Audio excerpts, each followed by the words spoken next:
Welcome to the Alfie Lambert Football Channel, where we'll be discussing what is happening at Tottenham. Firstly, the controversies start with the sacking of Ange Postecoglou after Tottenham's first trophy title in over 17 years. Clearly, Daniel Levy thought that was the perfect time to get rid of the manager. This was shortly followed, obviously, by the appointment of Thomas Frank, which I think is brilliant. Been mixed responses from the fans, but I think that's more against the sacking of Ange than the appointment of Frank, because Frank is clearly a really good manager with great experience, keeping plucky little Brentford up for 3 years, I think, now, comfortably with no budget and just tactical brilliance. We all know Daniel Levy is maybe the worst. How to put this? Spender, the worst spender in English football, maybe world football. Spends big on bad players, spends little on good players that we miss out on. And that may be a big reason why Thomas Frank's been appointed. I mean, working at Brentford, he's had to work on really tight budgets, and he's done exceptional at doing that and getting the best out of all the Brentford players.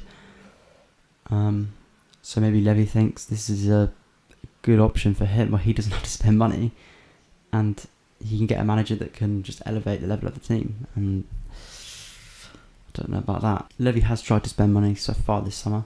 Tried with Eze, and honestly, the whole situation is a mess.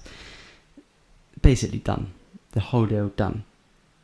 Just final pricing being inches off agreeing everything. But of course, Daniel Levy does not want to spend the extra few million to make Eze a Tottenham player. And so, as of now, we're out of the race completely. No more talking to Palace.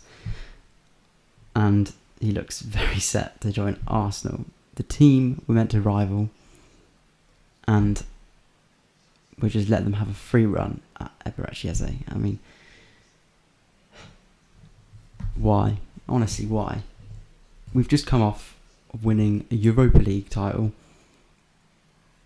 The money is there.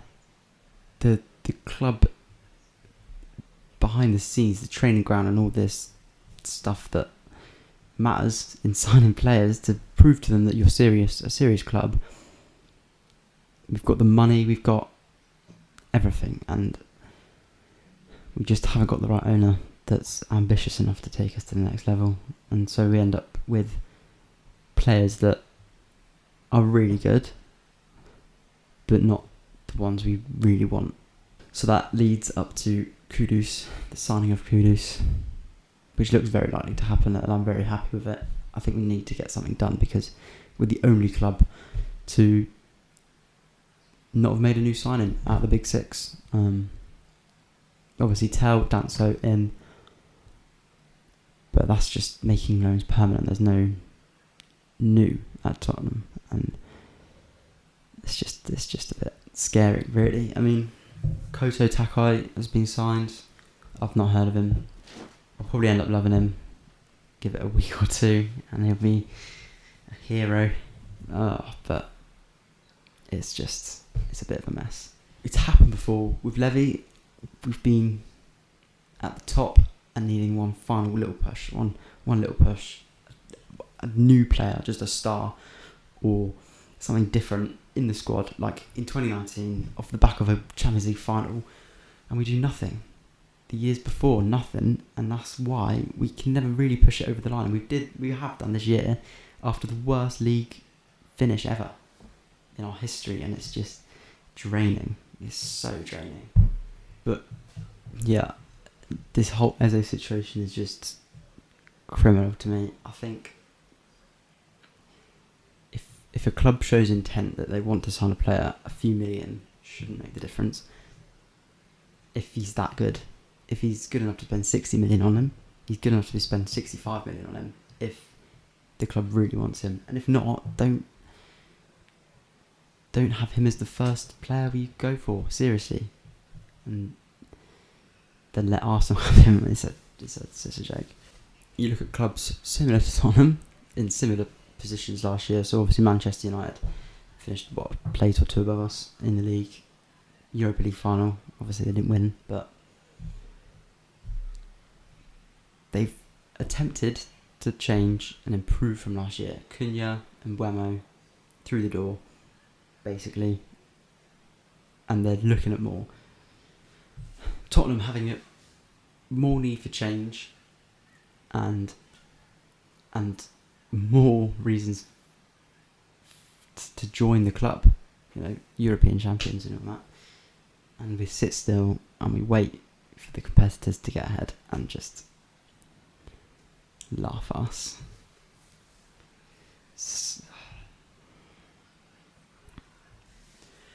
Another major factor why this is the case is because of Levy again, with his wage structure, which is one of those where on one hand you can agree and say you don't want egotistical footballers turning up for a wage packet that that's all they're there for.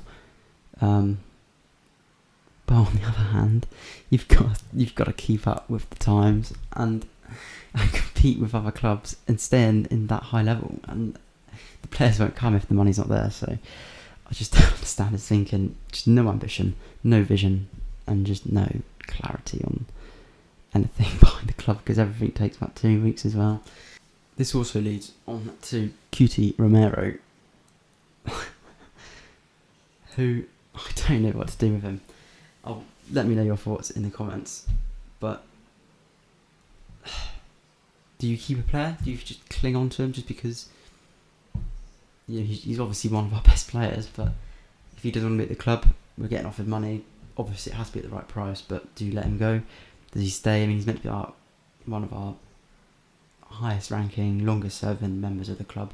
Now, he's one of the vice captains. What do you do? I feel like he just doesn't want to be at the club. Let Frank see him in training and talk to him and whatever. But I mean, if the right bid comes in, I think you've just got to say yeah, because you can't have players that don't want to be at the club. just like I say, collecting a wage packet, because it's not worth that. You've got to get players that want to be at the club, given it, they're all showing that they want to be at the club. Romero is one of the most passionate footballers, and that's why we loved him. Is because he's his love for the club, but it seems to have gone mainly because of Daniel Levy again, because they clearly don't get on, and the sacking of Ange because he liked Ange. So it just all seems bizarre. All the players seem shocked with that decision as well. I do love Thomas Frank, and I'm very happy he's at the club. But it's just time will tell. But maybe for the worse. One thing I will say on Daniel Levy's behalf is the quality of signings of the youngsters and how they've performed in all levels of the youth game.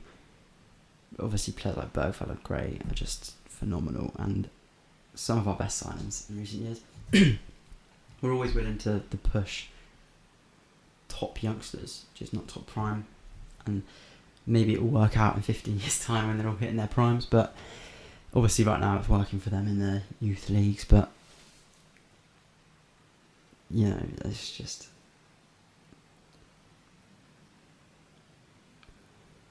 It's depressing at Tottenham. More focus on winning under 23 Premier Leagues than winning a Premier League. It's just a bit sad to see where the club's gone. I mean, my Tottenham, was just different gravy. It's gone downhill massively. But yeah, the amount of youngsters coming through the squad at the moment is unreal, and I love it, and I love all of them. They're brilliant. and you just want them to do well for the rest of their careers, even if it's not at Tottenham. You just one of our own and all that. So fingers crossed they come good forever, and hopefully they stay for as long as possible. Another big thumbs up to Daniel Levy for the contracting, getting long contracts on all these youngsters to keep them at the club, where he can just say, no, I'm not selling you, you're going to grow at Tottenham.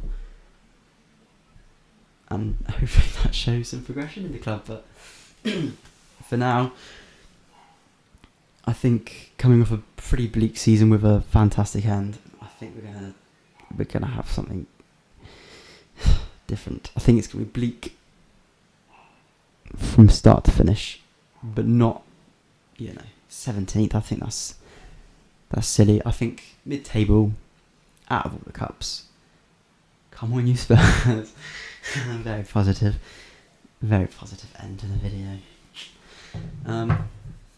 Anyway, keep your heads up, Spurs fans. That's